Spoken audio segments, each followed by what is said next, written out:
कह रही है, माँ माँ मुझे भूख लगी है। लक्ष्मी जी आवाज लगाकर कह रही हैं, माँ मुझे भूख लगी है, कुछ है आपके पास में? माँ ने अपना घर टटोला, कुछ भी भोजन के लिए नहीं मिला, कुछ प्रसाद पवाने के लिए नहीं मिला। अब अतिथि है, अतिथि आया दरवाजे पर। अभी हमने कहा था दरवाजा किसके लिए खोलकर रखना है? लक्ष्मी के लिए दरवाजा नहीं, अतिथि के लिए, मेहमान के लिए। कोई आए तुम्हारे दरवाजे पर, उसके लिए दरवाजा खोलकर रखो। जब हम दूसरे के लिए द्वार खोलेंगे तो लक्ष्मी हमारा द्वार अपने आप खोल देगी। लक्ष्मी अपने आप द्वार खोले।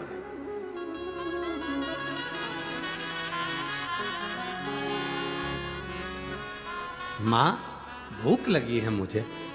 इतने में बूढ़ी माँ ने कपड़ा फेंका, वस्त्र बनाने वाला कपड़ा बूढ़ी माँ ने जमीन पर डाला और कहती है, रुक जा बेटा, मैं अभी अंदर से आती हूँ। भोजन देखती हूँ। भोजन देखा, डब्बे में भोजन नहीं था, कुछ सामग्री नहीं थी। भोजन होता, कुछ सामान होता तो बना देती, पर ये तो रोज कपड़ा सिलती है, कपड़ा बनाती है, बेचती है, धन आता है, कपड़ा बेचकर जो पैसा मिलता है उसको आनंद में धारण कर लेती है। वृक्ष में से शहद मधु को लाकर मुझे दे दिया था, वो मधु का डब्बा मेरे पास में रखा हुआ, शहद का डब्बा मेरे पास रखा हुआ, शहद का डब्बा, मधु का डब्बा मेरे पास। वो शहद का डब्बा मेरे पास में है, वो मधु का डब्बा मेरे पास है। मधु अब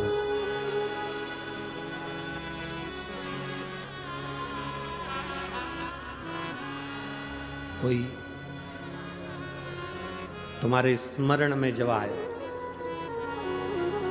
तुम्हारी चित्त वृत्ति में, तुम्हारे स्मरण में जब कुछ आए तो इस बात को उतार कर रखना। महालक्ष्मी शिव महापुराण की इस कथा को अपने अंदर उतार कर रखिए।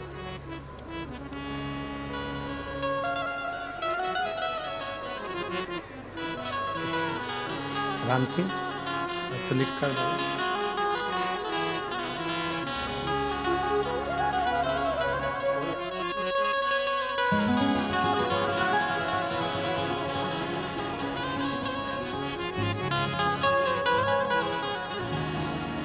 मधु अब 75 वर्ष की मां, 75 वर्ष की बूढ़ी मां, और 75 वर्ष की बूढ़ी मां और उसके विवाह में जो पिता ने शहद दिया था, मधु दिया था, 75 वर्ष की।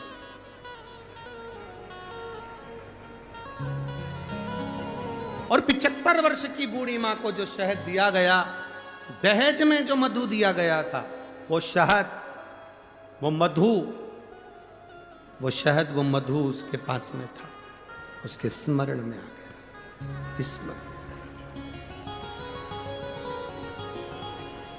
और उसके स्मरण में आया कि जो मधु है मेरे पास में,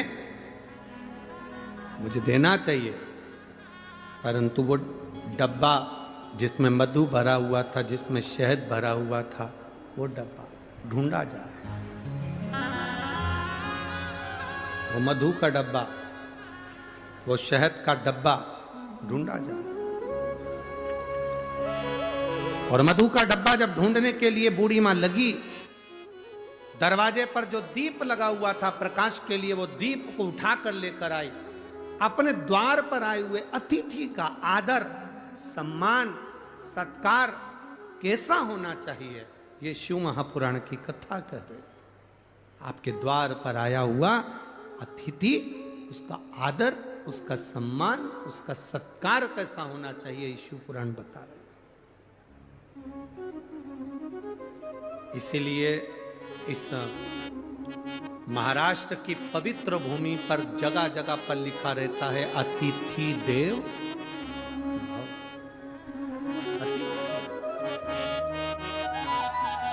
ये महाराष्ट्र की पवित्र भूमि पर जहां तुम जाओ महाराष्ट्र के अंदर जगह जगह पर लिखा मिल जाएगा अतिथि देवो। अतिथि का सम्मान हम करना सीखें, अतिथि का सत्कार हम करना सीखें। माता लक्ष्मी जी के रास्ते लेकर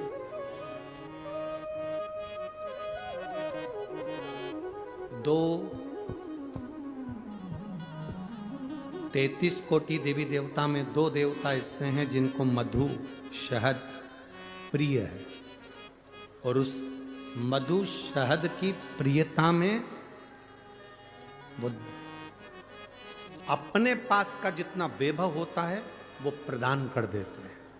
2 देव, एक देवाधिदेव महादेव, 33 कोटि देवी देवता में एक देव ऐसे हैं जिनको महा संबोधन से संबोधित किया गया। कौन है वो? जम के बोलो जरा। महादेव, जिनको महासंबोधन से संबोधित किया गया, संबोधित किया। और 33 कोटि देवताओं की जो धर्म पत्नियां हैं, देवियां, उन देवियों में केवल एक देवी है जिस देवी के नाम के आगे महा का संबोधन लगाया गया, वो केवल एक लक्ष्मी है जिसे महालक्ष्मी कहा गया। महासंबोधन, एक महादेव है और दूसरी महालक्ष्मी। बाकी के किसी देवी के आगे महा का संबोधन नहीं दिया गया। महालक्ष्मी का संबोधन त्रिदेवी में, पार्वती मैया हो, सरस्वती मैया हो, उसमें महालक्ष्मी का संबोधन, महासंबोधन लक्ष्मी के आगे आया।